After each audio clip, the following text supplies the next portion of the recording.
नमस्कार. मी अबीर राहुल जोशी, स्वातंत्र्यवीर विनायक दामोदर सावरकर यांच्या गणेश प्रार्थना या काव्याचे निरूपण सादर करीत आहे. हे काव्य माझ्यासाठी अभंग रूप आहे, म्हणून प्रत्येक कडवे झाल्यावर त्यावरील विवेचन मी सादर करतो आहे. हे सदय गणया तार, तुझ्यावरी भार, तुझ्यावरी भार. तू माय बाप आधार, तुझ्यावरी भार, तुझ्यावरी भार. हे सहृदय गणराया, तुझ्यावर आम्ही अवलंबून आहोत. आता तूच आमचा आधार, तूच आमचा पालन करता व तूच आमचा तारणहार आहेस. कवितेच्या पहिल्या 2 ओळीतून कविवर्य वीर विनायक दामोदर सावरकर हे गणरायाला विनवणी करीत आहेत. किती देश शत्रु भूतली, हृच्छत्रु सहायी परी. शापे वासुशरी जाणी, तो ब्राह्मण आता खाई. परक्या लाथांचा बामार, तुझ्यावरी भार, तुझ्यावरी भार.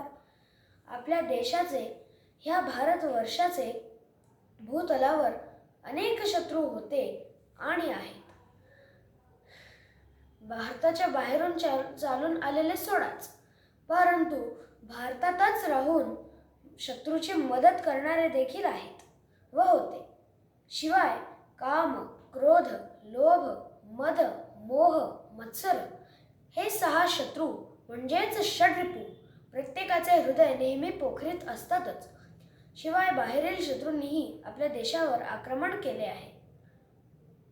पूर्वीच्या काळी खरे तर ब्राह्मण वर्गाकडे शाप देऊन किंवा अस्त्रशस्त्रांनी जाळण्याची ताकद होती, पण तेच ब्राह्मण लोक आज परक्यांच्या म्हणजेच इंग्रजांच्या लाथा खाताना आपल्याला दिसतात असे पहिल्या कडव्यामधून आपल्याला समजते. देशावरी हल्ला आला, पुरुष तो लढोनी मेला. स्त्री गिळी अग्निकाष्ठाला, रजपूत परित्या परवशतेचे. भूत पछाडी तार, तुझ्यावरी भार, तुझ्यावरी भार.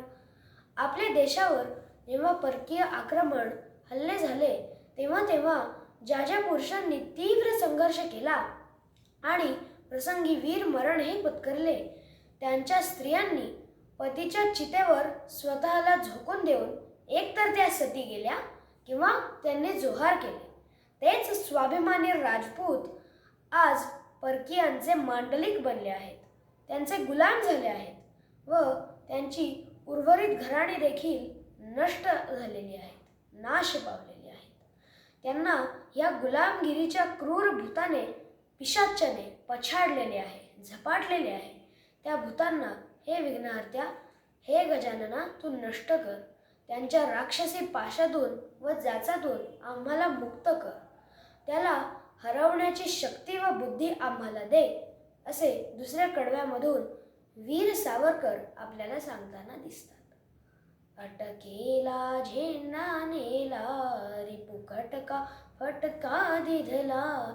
दिल्लीचा स्वामी झाला, तो शूर मराठा. पाहितयाचे खाईन कुत्रे हाल, तुझ्यावरी भार, तुझ्यावरी भार. ज्यांनी सध्याच्या पाकिस्तानमधील अटक, पेशावर येथपर्यंत आपल्या हिंदू धर्माचा भगवा झेंडा फडकावला, ज्यांनी दिल्लीवरून पूर्ण हिंदुस्थानाचा राज्यकारभार चोखपणे पार पाडला, ज्यांनी हिंदुस्थानचं संरक्षण केले, त्याच शूर मराठ्यांना आज ते पुन्हा परकीयांची चाकरी करू लागल्यामुळे कुणी काळे कुत्रेही विचारित नाही, कुणी त्यांच्याकडे ढुंकूनही बघत नाही, साधी नजरही वळवित नाही, असे तिसऱ्या कडव्यामधून वीर सावरकर आपल्याला सांगत आहेत. एकूणच या कवितेमधून